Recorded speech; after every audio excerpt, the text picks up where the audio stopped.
You can't return to sport without injuring yourself because you keep guessing. I created this diagram here to show you real progression from getting injured to back to sport. So you can see phase one, recover, phase two, rebuild, phase three, perform, and then phase four is return. And so within those three, you have typical time frames. Okay? These are the time frames that I would say will get you through to the next stage. But what we do at Athlete Performance Therapy is we don't go by timelines. It's not, hey, you're 6 months out or you're 3 weeks out, you should be here. No, it's not time related. It's not pain related. It's all about your performance and your testing. Okay. This is all criteria based progression. So, phase one, in order to move to phase two, we got to control your pain. We got to reduce inflammation and we got to restore mobility. Before we do those three things, we're not going to start rebuilding strength because you can't put strength on top of pain.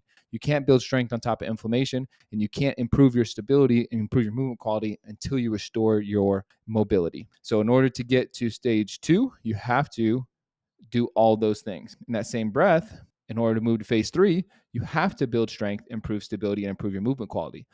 Because I'm not going to have you change in directions. I'm not going to have you jumping, exploding, decelerating, and exhibiting these high forces when you don't have the proper strength, you don't have the proper stability, and your movement isn't up to the quality that it needs to be. Once you start rushing and you don't have proper strength, you don't have proper stability, and you try to move to performance phase, to stage three, that's when you start getting pain problems, and this comes back, and then your mobility suffers. So that's why in order to move to these things, yes, it's about time, 2 to 6 weeks. It could take you longer to build strength. It could take you shorter. You could go 2 to 3 weeks and you're already ready to perform. But this is why we go by performance and we go by criteria.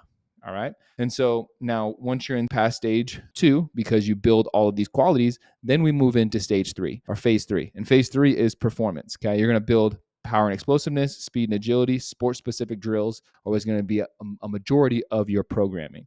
This could take 6 to 12 weeks. It could take 2 months. It could take 3 months. It could take 4 months. So it says here 6 to 12 weeks. That's a month and a half to 3 months. Like I said, could take 4 months, could take 5 months. I'm not going to get you returning to sport until you're able to do all of these things successfully, until you're able to produce power and be explosive, until you're able to increase your speed and have good agility, and you're able to do the sport specific drills that I need you to do, and that looks good. If you're doing these explosions, you're doing your speed and agility and your sport specific drills, and you're compensating, your movement looks poor, I'm not going to move you to return to sport. And then in order to return to sport, you have to have these things, but also we're going to test your readiness. We're going to have return to sport tests, triple hop jump. We're going to have, counter movement jumps. We're going to have all these things in addition to strength testing, mobility testing, asymmetry testing, and then force production, right? Can you produce the proper force with each leg? Are you symmetrical? Are you compensating? Do you land, are you favoring one leg?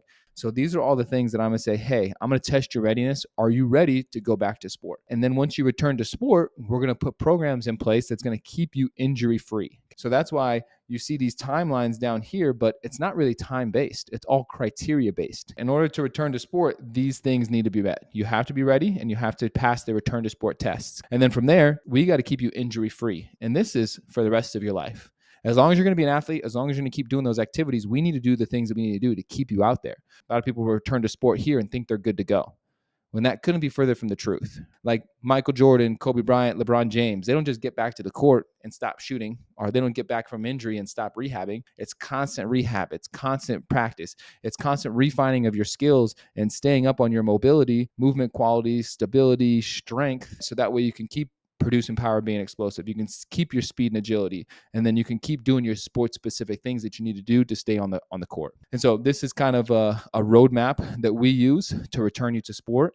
That's why, like I said, it's criteria based. These weeks and times in here are very arbitrary because it could be different from one person and it could be different from another. If you found this helpful, like, comment, and subscribe for more content just like this.